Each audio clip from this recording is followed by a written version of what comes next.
রহিম শুরু করিতেছি মহান আল্লাহর নামে, যিনি পরম করুণাময় অত্যন্ত দয়ালু। প্রিয় দেশবাসী ভাই বোনের আমার, আশা করি সবাই অনেক বেশি বেশি ভালো আছেন। আপনাদের দোয়া আল্লাহর রহমতে আমিও ভালো আছি। আজকে আপনাদের সাথে একটি বিষয়ে আলোচনা করব। আজকের আলোচনাটা হচ্ছে, আপনারা জানেন আমাদের বাংলাদেশে প্রায় 48টার মতো রাজনৈতিক নিবন্ধিত সংগঠন রয়েছে। প্রত্যেকটা দলের প্রধান যারা রয়েছে তাদেরকে দৃষ্টি আকর্ষণ করে এই কথাগুলি বলবো। প্রিয় দেশবাসী ভাই বোনেরা, বাংলাদেশে একটা অস্থিরতা বর্তমান সময়ে চলতেছে, আপনারা জানেন। এই সময় গ্রামে গঞ্জে আমাদের কিছু তেলবাজ, কিছু সুবিধাবাদী নেতা আছে, কিছু ব্যক্তি আছে। এই ব্যক্তিগুলি যখন দেখবেন এই 48টা দলের মধ্যে যে দলটা যখন আপনার সুবিধা প্রান্তে চলে যাবে, তখন সেই দলে তারা চলে যাবে। যে দল সুবিধায় থাকবে সেই দলে তারা যুক্ত হবে। তেল মারতে মারতে উপর মহলের নেতাদেরকে একবারে তেলের আপনার 12টা বাজিয়ে দিয়ে, বুঝছেন, তেলের দাম ঊর্ধ্বগতি দাম তুলে দিয়ে তারা আপনার সেই সুবিধা যে দলটায় থাকবে সেই দলে চলে যাবে। আমাদের গ্রামে বর্তমান আপনার এমন একটা অবস্থা চলছে যে যারা আপনার বিগত দিনে সুবিধা যে দলটা ছিল, ক্ষমতাসীন যে দলটা ছিল, সেই দলে তারা অন্তর্ভুক্ত ছিল, সেই দলের প্রভাব খাটিয়ে আপনার অনেক বড় বিজনেস করেছে, অনেক টাকা পয়সার মালিক হয়েছে, অনেক যশ খ্যাতি সম্মান ইজ্জত আপনার কামাইছে।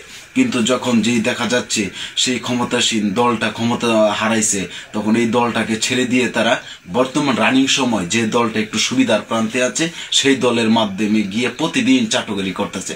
এমন চাটুন চাটতেছে, বুঝছেন, যেই চাটার চুড়ে ওনারা অনেক বড় তেগি হয়ে গেছে গা, অনেক বড় মাপের নেতা হয়ে গেছে গা। এমন একটা ভাব, এমন একটা প্রভাব বিস্তার করতেছে এরা গ্রামে গঞ্জে, বুঝছেন। এদের কারণে গ্রামের মানুষ অসন্তুষ্ট হচ্ছে তো হচ্ছে আপনার একবারে কি বলবো ভাই, জ্বালায় পুড়ে ছারকার করে দিতেছে। এমন পরিস্থিতি তৈরি করতেছে এরা যে বাংলাদেশে আর কি মানুষ ওরা ছাড়া আর কেউ থাকতেই পারবে না, এই অবস্থা শুরু করে দিয়েছে। তাই এই প্রত্যেকটা দলের নেতা কর্মীদেরকে দৃষ্টি আকর্ষণ করে আমি বলতে চাচ্ছি আজকে এই কথাটা। কারণ এই সুবিধাবাদী লোকগুলোকে যদি আপনারা আপনাদের দলের অন্তর্ভুক্ত করেন, আপনাদের কাছে নেন, টেনে ভালোবাসেন, তাহলে কিন্তু কখনোই দলের জন্য শুভকামনা নয়। কারণ এরা দলের ক্ষতি করবে, দেশের ক্ষতি করবে। যখন যেটা সুবিধা পাবে সেখানে তারা চলে যাবে। তারা চিরস্থায়ী কোনো জায়গায় স্থায়ী ব্যক্তি না, তারা হচ্ছে আপনার ক্ষণস্থায়ী। আজ আছে কাল নাই, কাল আছে আজ নাই। এরা হচ্ছে এই ধরনের লোক, যারা অরিজিনাল তেগি দলের লোক।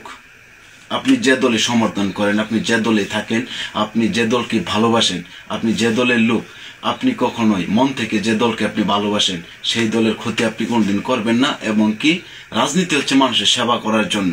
আপনি মানুষের সেবা করবেন, কিন্তু মানুষকে কষ্ট দুঃখ দিবেন না। কিন্তু এই সুবিধাবাদী লোকগুলি সবচেয়ে বেশি যন্ত্রণা দিচ্ছে।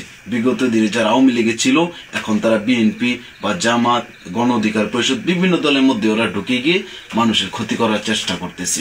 এই বিষয়টা আপনারা জানেন, কিন্তু জেনে শুনে কেন যে এদেরকে আপনারা সুবিধা দিচ্ছেন এটা বুঝতেই পারতেছি না।